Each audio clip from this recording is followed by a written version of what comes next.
Chapter 1. At her own birthday party, my fiancée publicly announced that she was going to marry another man. The room went quiet. Guests exchanged awkward glances, then turned toward me with looks full of sympathy. Unexpectedly, I began to applaud. I even took off the ring from my finger and held it out, smiling as I said, "May you have a long and happy marriage and many children." No one reached for the ring. Rebecca clenched the hem of her dress, glaring at me with undisguised resentment. The boy standing beside her, her so-called future husband, smugly wrapped an arm around her shoulders, as if to provoke me. I sighed, walked over, and placed the ring on a nearby table. Then I casually reached out and pulled someone over. Celine. Since childhood, she had always followed behind Rebecca and me. She looked at me blankly and asked, "What's up, Rich? Have you been drinking?" I asked. "No," she replied honestly. I tossed her my car keys. "I've had too much tonight. You drive. Take me home." Got it. We'd only taken a few steps when Rebecca rushed over and grabbed my arm. "Richard, what do you mean by this?" I rubbed my aching temples and replied calmly, "Yesterday, there was an unexpected incident at the company. We worked all night. After the morning meeting, I went to a neighboring city. I only got back this afternoon, then went to get your gift." I glanced at my watch. "It's 8 o'clock now. I have another meeting at 10 and a flight to Paris at 6 tomorrow morning." Then I looked at her indifferently. "Miss, I'm too tired to play games with you." Rebecca stood there, completely stunned. I wasn't acting. I was genuinely exhausted. My temples felt like they were being drilled into. Without saying anything more, I broke free from her grip and left. Celine drove me home. As I got out of the car, I handed her the birthday gift I had originally prepared for Rebecca, a car key. Rebecca had wanted that car for a long time. I had gone through a lot of trouble to buy it. Celine stared at the key in shock. "You're giving this to me?" I nodded. "Take it. Pick up the car yourself from the dealership." "Thanks, bro." This time, her gratitude was sincere. She hesitated, then asked, "Bro, are you breaking up with Rebecca?" "Yes. I'm canceling the engagement. If anyone asks, you don't need to hide it." "Got it."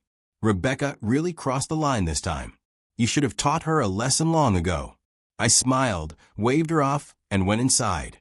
After showering, I forced myself to stay awake to finish the meeting. The moment it ended, I collapsed onto the bed without delay. The next morning, when my secretary opened the door to wake me, I was still in a daze. It felt like I hadn't slept at all, just closed my eyes for a moment.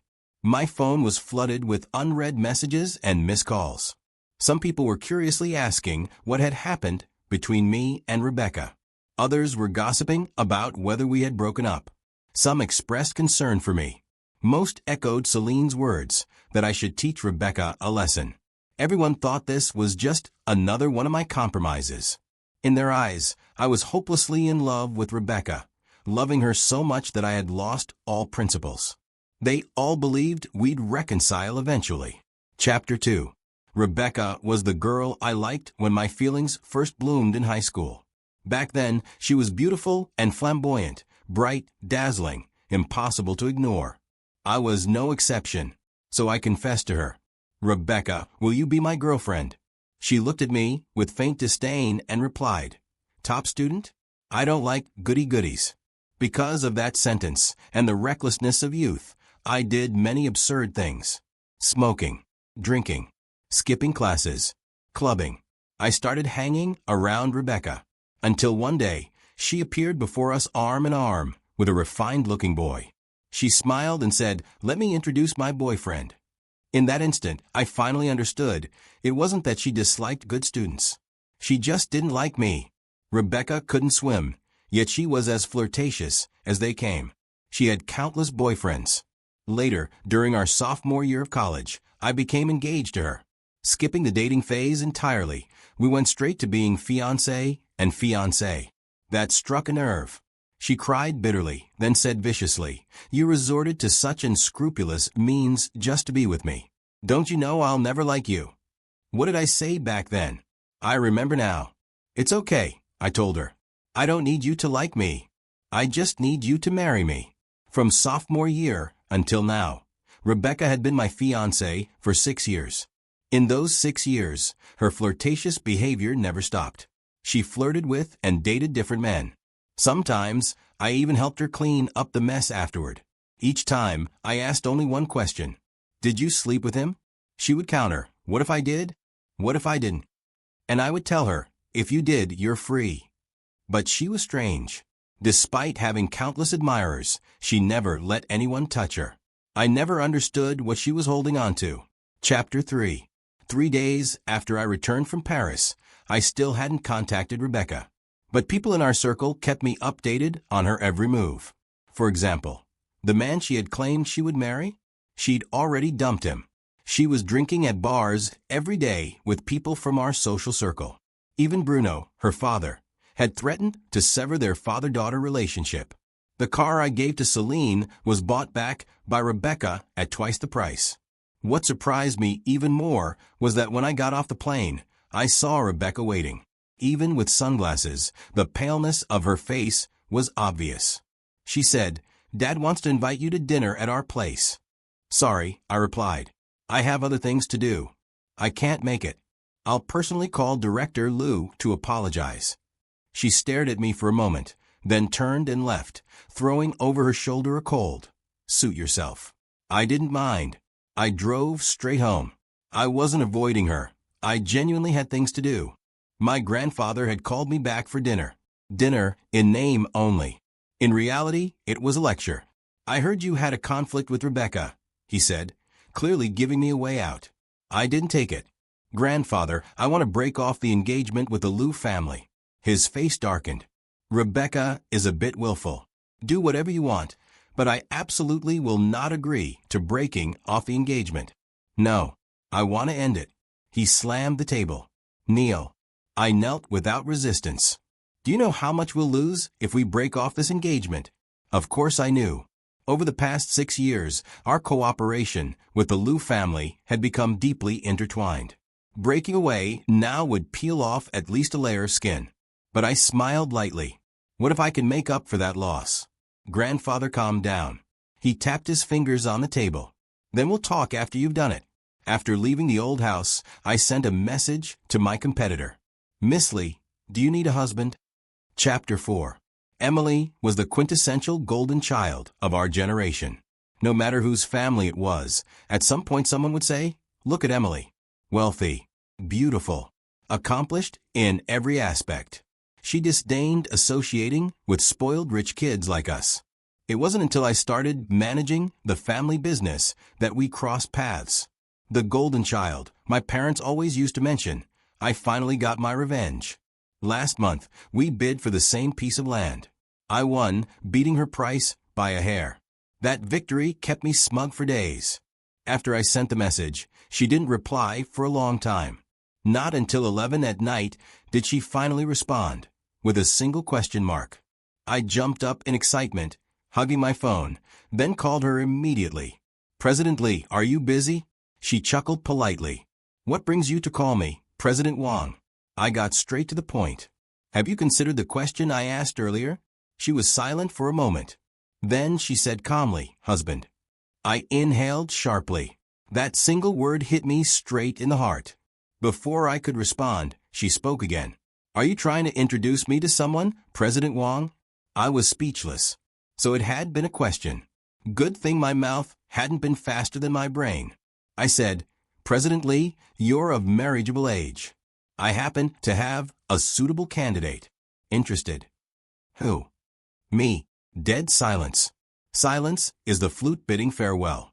Silence is the bridge of parting tonight. When I looked at my phone, the call had ended. Awkward. The next morning, I went straight to her company. She frowned slightly upon seeing me. "Do you need something, President Wang?" Pretending to forget? I didn't indulge her. Opportunity knocks but once. Marrying me is guaranteed profit with no loss. Place your order now and enjoy an ultra-value bride price package. She bit her lip. "Are you serious? Did you think I was joking last night? I thought you were drunk." I looked at her sincerely. "And now?" She studied me for a long time. "I heard you fell out with Rebecca." Seems true. But if even she doesn't want you, why should I? She hadn't refused outright. There was room. For the new D Street project, I said, I'll give you a 0.5% discount. 3%. 1%. 3%. 1.5%. No more. 3%. Don't push it. 2%, max. Deal. I was speechless. She added calmly, it's not about the money. I just like helping others. A total gold digger. Chapter 5. With Emily settled, I felt confident enough to face the Liu family. I arranged a meeting with Rebecca's father, Bruno. Unexpectedly, he brought Rebecca. She looked even more haggard than before.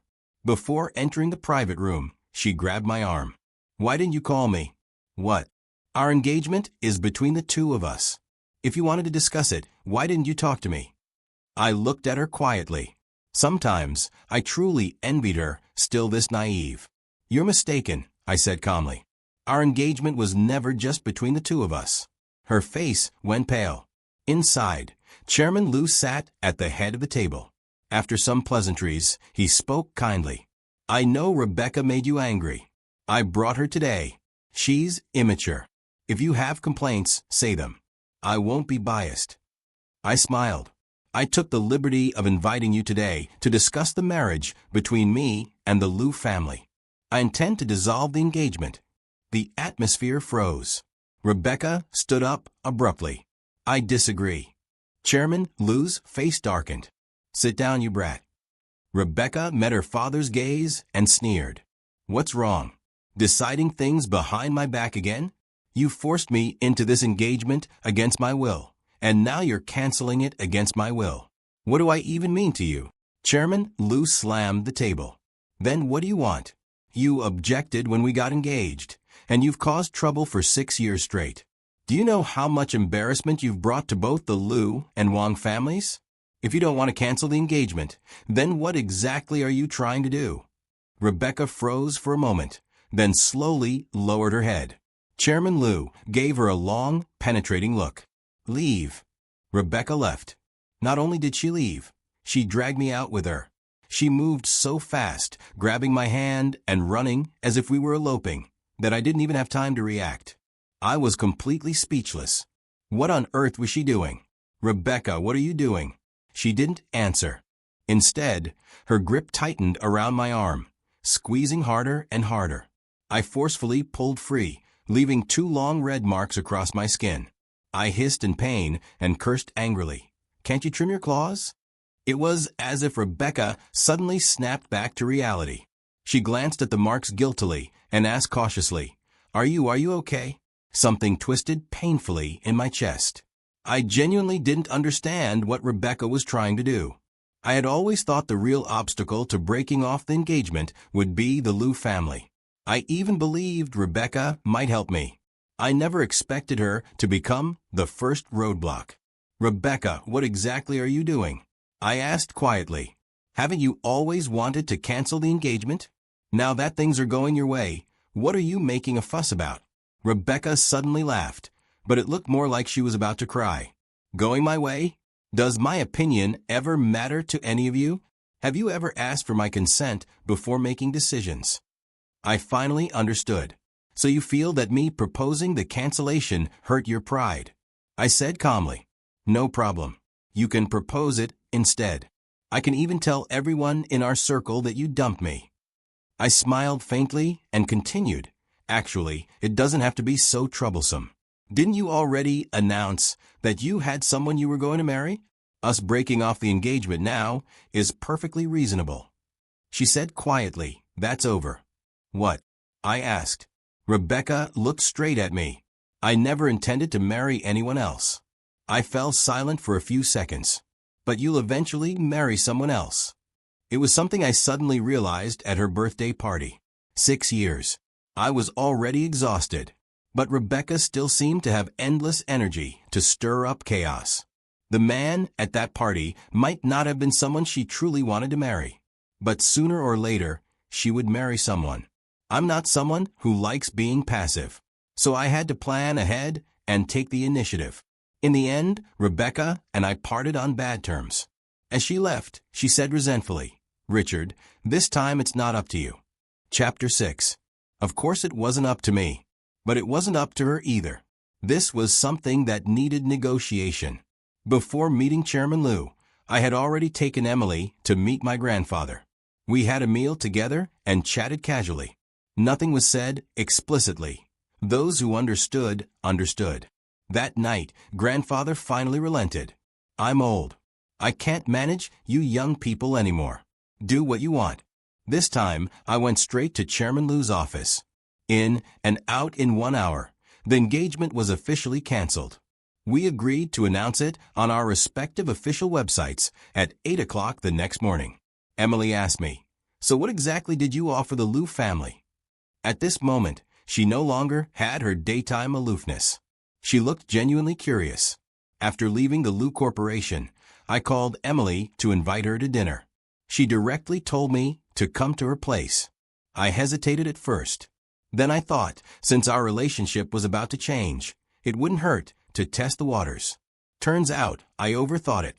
She was just off work and didn't want to go out. There was no elaborate hospitality. She simply had Aunt Zhang heat up 2 prepackaged meals and opened a bottle of wine. But it was relaxing. "You're overthinking," I said. "Do I look like someone who would swallow my pride?" Emily tilted her head, clearly interested.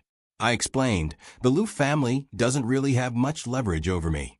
In these 6 years, no one was a fool. It was just mutually beneficial cooperation. There's only one issue, Clearwater Bay. The Liu family is the investor. If I break off the engagement, they'll withdraw their funds. If that happens, that land would be stuck in my hands, and my capital chain would break. So I urgently needed someone with strong funds and the willingness to be a big. I paused. Great person. I looked at her with sparkling eyes. Emily was speechless. "Don't look at me like that," she said flatly. I felt confused. "You're making me feel like a big fool," she added disdainfully. My heart skipped a beat. Could she read minds? I quickly said, "How could that be? You're my savior." Emily sneered, clearly unconvinced. So I teased, "To repay your life-saving grace, I'm even offering myself to you. If you don't believe me, I can offer myself anytime." Emily blushed. "Stop being inappropriate." At 9:30, we both took out our phones. "We're announcing the news tomorrow," I said. "Tell me, would it be a bit unkind if I shorted the Liu family stock when the U.S. market opens?" Emily let out a short laugh and ignored me. Curious, I asked, "What are you doing?" When I saw her phone screen, I hissed, "You're being unkind." Emily looked up. "Right back at you." I suddenly had a bad feeling. "Whose stocks did you buy?" "The Liu family," she replied calmly. "And the Wang family." I was speechless. Chapter 7. The next day, the news of the broken engagement was released as scheduled. The internet exploded. So did our social circle. Calls and messages flooded in. Overwhelmed, I posted a brief message on social media. "We've broken up. Please don't disturb." I had no choice, I was too busy. There was also a group of board members waiting to be appeased. Unexpectedly, Rebecca barged straight into the conference room. My assistant looked helpless, mouthing that she couldn't stop her. Rebecca looked terrible. Red veins filled her eyes, burning with fury. "Please go to my office," I said calmly. "I'll talk to you after the meeting." She let out a cold laugh and bit her lip. "Richard, you're ruthless. Truly ruthless. It was you who said you liked me. You who chased me all these years. You who insisted on marrying me." Bang! I slammed a folder onto the table, cutting her off. "Elise, please continue the meeting."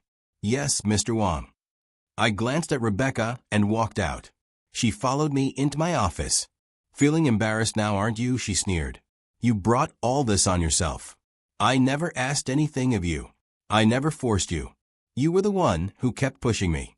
I looked at her coldly. "Indeed, it is embarrassing," I said slowly. "But it's not my reputation that's ruined. It's your Liu family's."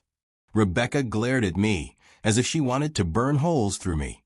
"This isn't the first time you've trespassed into my conference room," I continued. "But it will be the last. If it happens again, I'll have security escort you out." "We're adults, Rebecca. Adults have rules." Not every place is somewhere you can come and go as you please. Her face turned deathly pale. You said you liked me, Richard, she whispered. You can't do this. I sighed helplessly. Rebecca, get a grip. Yes, I said I liked you. But when was that? The first time I said it was in high school. The last time I said it was also in high school. We were 17 then. Now, we're 26. Almost 10 years have passed. In 10 years, my interests, my tastes, my standards, everything has changed.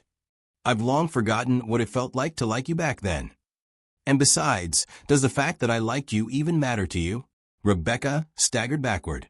So, you haven't liked me for a long time. Yes. All these years I did so much, and you didn't care. Even when I kissed others, you pretended not to see it. Afterward, you even warned them not to spread the photos. I kept testing your limits, but you had none.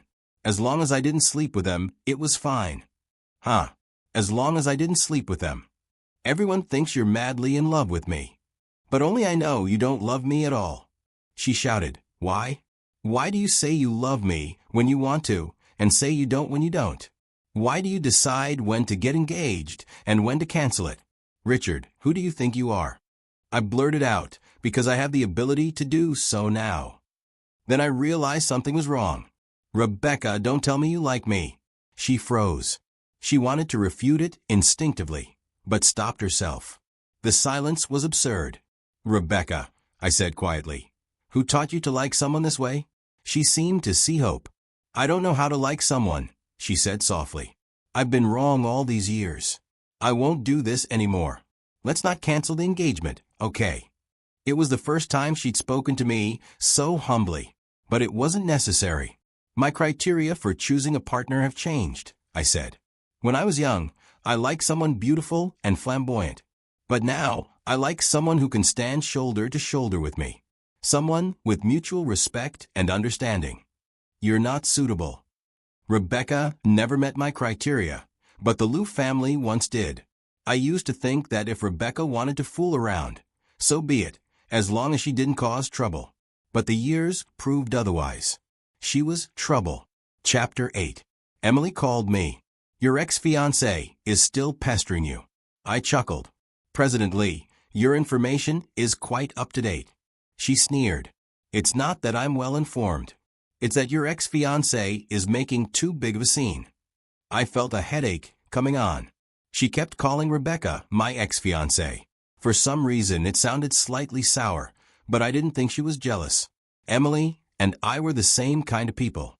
If someone caused such chaos on her side, I wouldn't be happy either. This is the last time, I promised quickly.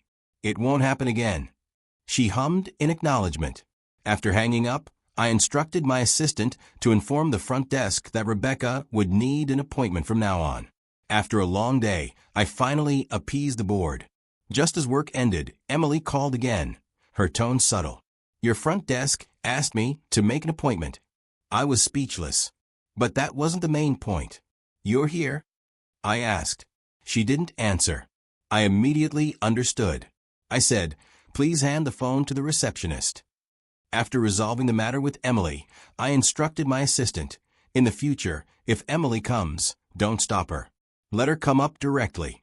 Emily? My assistant looked stunned. I nodded. She silently gave me a thumbs up. Emily arrived soon after. She didn't come empty-handed. She even brought dinner. I really was hungry, but 7 or 8 packets of ready-made meals were a bit much. So I tactfully told her I couldn't possibly eat that much. Emily was speechless. Can't I eat with you? She asked. So we cleared a space in the office.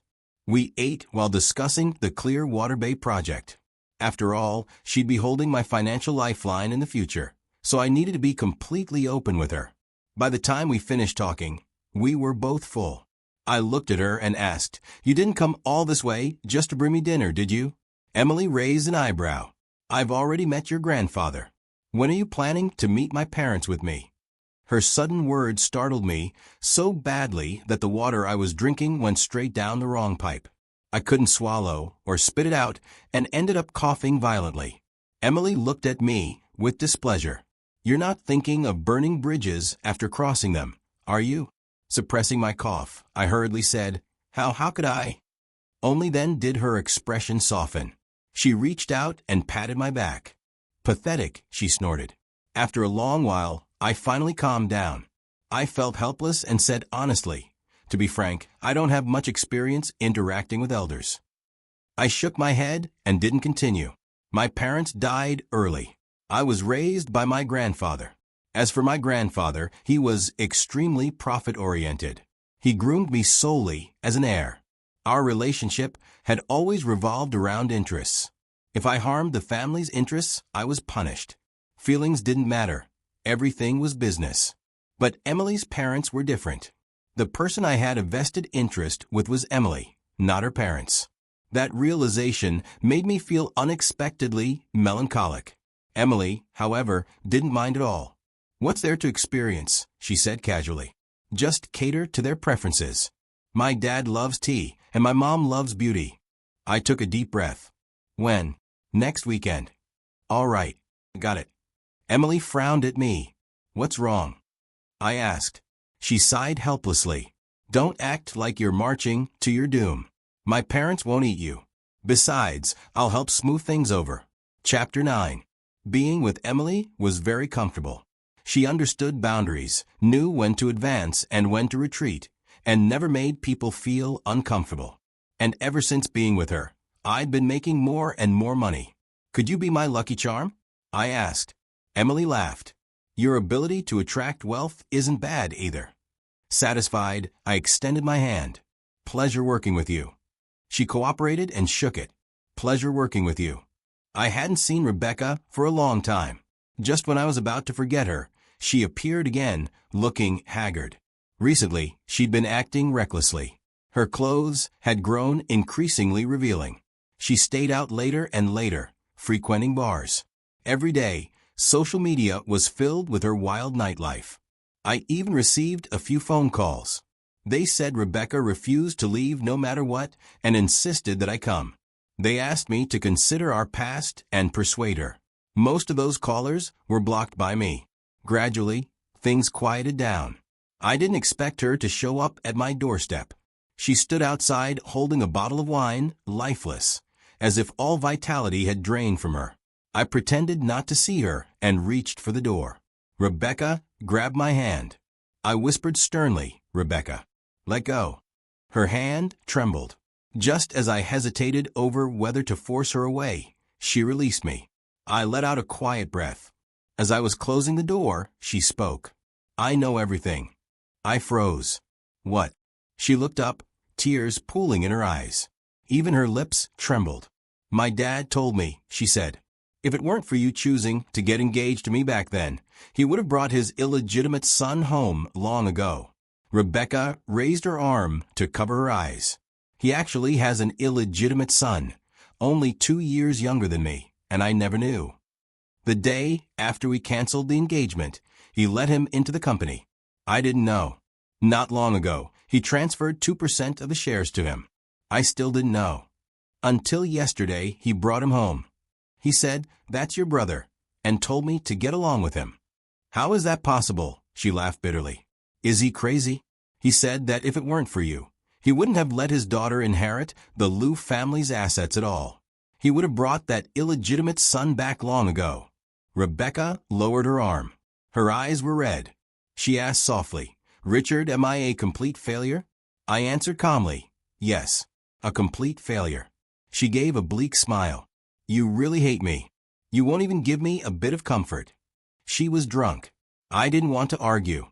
Rebecca staggered back and leaned against the wall. "I always seemed to be the one left behind," she murmured. "When I was young, I rebelled against him. I went against everything he said. I thought that as long as I disobeyed him, I could make him uncomfortable. I thought indulging myself was a punishment for him. But he'd already given up on me. And you," she looked at me, half crying, half laughing. "I was still trying to find ways to make you value me more. But you stopped liking me a long time ago. I'm the only one spinning in circles while you've all moved forward. You're all moving forward, and I'm the only one left behind. You've all abandoned me. None of you want me. No one waited for me. None of you waited." She kept repeating the same words, completely lost in her emotions. I called her best friend. Not long after, she arrived in a sports car. Looking at me, she sighed. "What kind of ill-fated relationship do you two have?" I smiled without saying anything. "Can't you give her another chance?" she asked. I shook my head. "You already called it ill-fated." She gritted her teeth and angrily helped Rebecca up. I knew she'd regret it. Serve her right. Chapter 10. Rebecca's situation made me feel momentarily nostalgic about youth. But beyond that, it didn't affect me much. On the contrary, dealing with Emily's parents was the real challenge. Emily's mother loved beauty, but buying cosmetics or skincare was out of the question.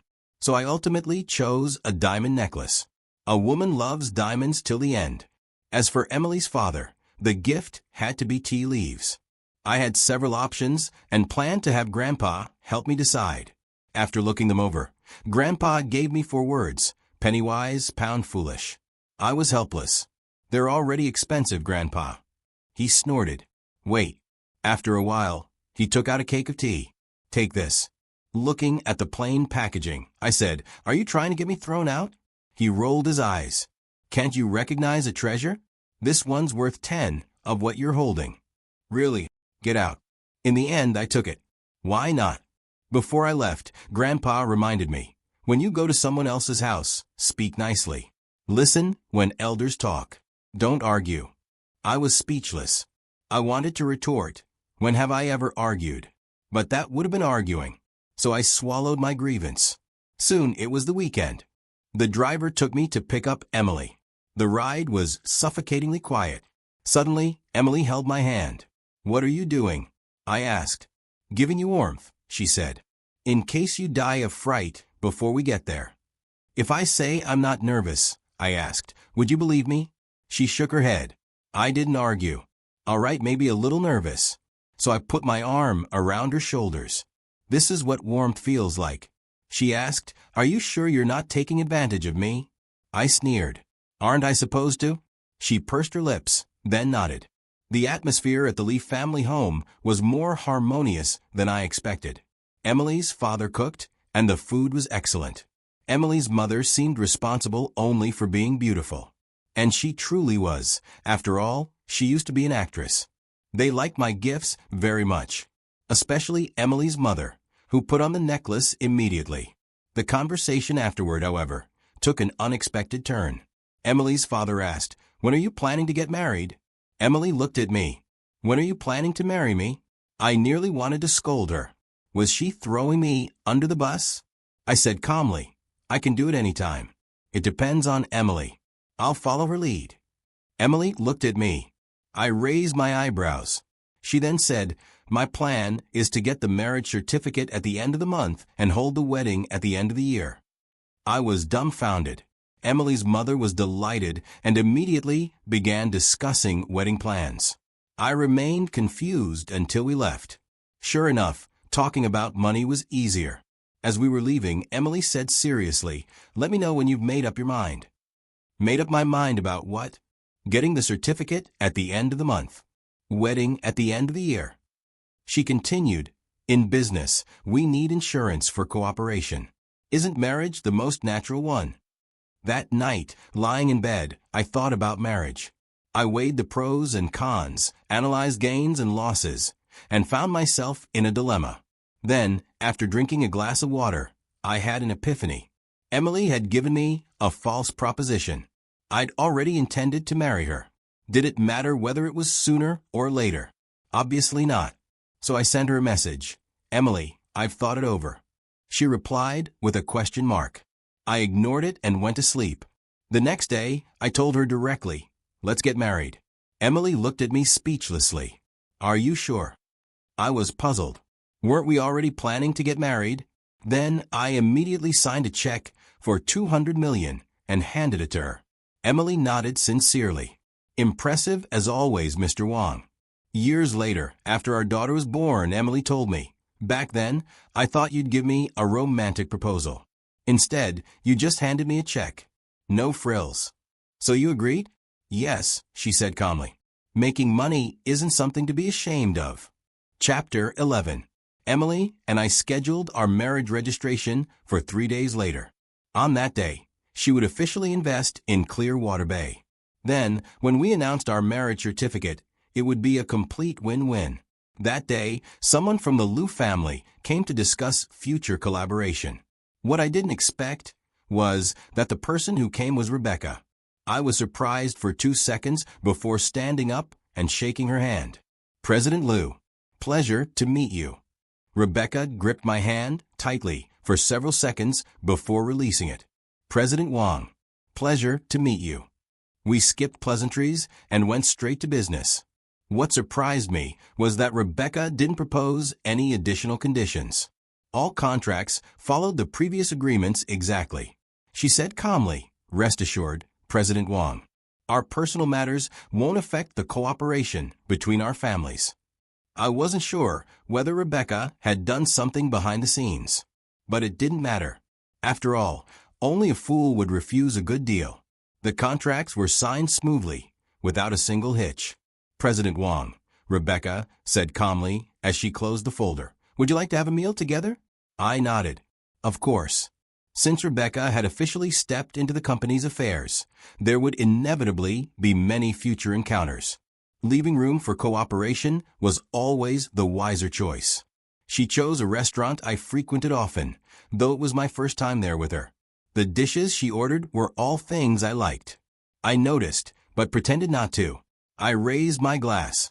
"Thank you for today's hospitality, President Liu.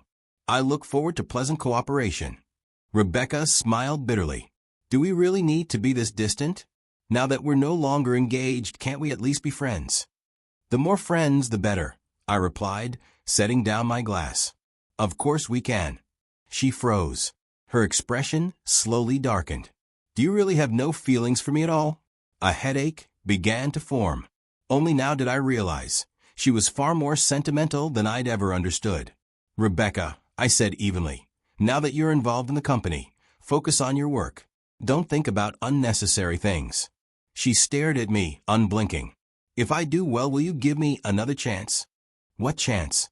I asked. Her voice trembled. "Richard, I won't give up on you." I sighed inwardly. How was I supposed to tell her that I was about to get married? "Rebecca," I said slowly, "you can do whatever you want, but not for me. I'm not responsible for someone else's life choices." Her emotions flared. "So all these years, you never advised me. Everything I did was my own business until I crossed your bottom line, and then you discarded me. Is that it? Are you blaming me?" I asked. Panic flashed through her eyes. "That's not what I meant." I rubbed my temples. "I've carved my own path through hard work and setbacks. I don't even know if the road I'm on is the right one. Why would I plan your life for you?" I stood. "You can choose whatever life you want. Just don't involve me." As I turned to leave, Rebecca reached out. The private room door suddenly opened. Emily walked in. "I heard from the manager that you were here." I stepped forward and wrapped an arm around her shoulders. "Let me introduce you. This is Emily, my wife." Rebecca went pale. Ignoring her stunned expression, I pulled Emily with me. "Using me?" Emily whispered with amusement. "Aren't I?" I replied calmly. "The law will recognize it in 3 days." She laughed softly. "Then can you exercise your husband's rights in advance?" "Of course," she added playfully, slipping her hand into mine. "Hubby." Chapter 12, Standing Firm. Rebecca snapped. She grabbed me in public, completely losing control. "Don't do this, Richard. Don't treat me like this. You're lying to me, aren't you? You're just taking revenge on me." Her eyes were full of desperate pleading. Before I could react, Emily slapped her, clean and sharp. "Miss Liu," Emily said coolly, "please have some self-respect." Rebecca covered her face, eyes burning with rage. "Get lost. Give Richard back to me." Emily smiled faintly. "Miss Liu, you and Richard already canceled your engagement. This is between Richard and me." Rebecca screamed. "It has nothing to do with you." She raised her hand to strike Emily. I grabbed her wrist midair, yanked her back, and pushed her to the ground. "Are you okay?" I asked Emily, my voice tight. She nodded. Rebecca looked up at me. The light in her eyes finally went out. "This is meaningless," I said coldly. "Whether you regret it or not, our engagement is over. Swallow your emotions, even if they choke you, and stop bothering me." We left for the underground parking lot. Just before getting into the car, Emily tugged my sleeve. "What is it?" She smiled, eyes bright. "President Wang, you're pretty cool. I think I kind of like you." "Only kind of." I raised a brow, then a bit more. I brushed her hair back gently. Approved. We had a partnership. We were getting married. We might spend a lifetime together. I didn't mind letting feelings grow. Chapter 13. A Profitable Marriage. 2 days later, Emily and I went to the Civil Affairs Bureau early in the morning. Our assistant had already taken a number. Standing shoulder to shoulder, heads leaning together, we took our registration photo. For the first time, my heartbeat felt unsteady. We received our marriage certificate, then rushed straight back to the company. Emily officially injected her capital into Clearwater Bay. The company website updated immediately. President Wang, happy newlywed. Mrs. Wang, happy newlywed. After that, Emily and I moved in together. I bought a house conveniently located between both our workplaces. In business and in life, we were astonishingly compatible. Life became full, almost frighteningly so. Buoyed by success, I expanded aggressively into every profitable sector. Once you form a powerful alliance, boldness comes naturally. Soon, people started calling us the money-making couple. I accepted the title gladly. I didn't hear about Rebecca again for a long time. When her name finally surfaced, she had already been sent abroad. Curious, I asked Emily why. "She wanted to fight me to the death," Emily said carefully. Her dad found out. Rebecca had tried to sabotage projects recklessly, regardless of cost or profit. She had no authority, and her father intervened immediately. When she threatened Emily outright, he lost all patience and sent her overseas to prevent further trouble. "Why didn't you tell me?" I asked. Emily glanced at me. "Tell you that your ex is still obsessed with you? Are you that idle?" I wasn't idle at all. I was managing business and preparing for our year-end wedding. I tried outsourcing everything and accepting sponsorships. Emily responded by kissing me until I gave in. In the end, the wedding was extravagant, like a dream. Rebecca attended. She was dressed beautifully, sat quietly, and left quietly. Afterward, Emily tiptoed up and kissed me. "Mr. Wang," she whispered, "please take care of me for the rest of our lives."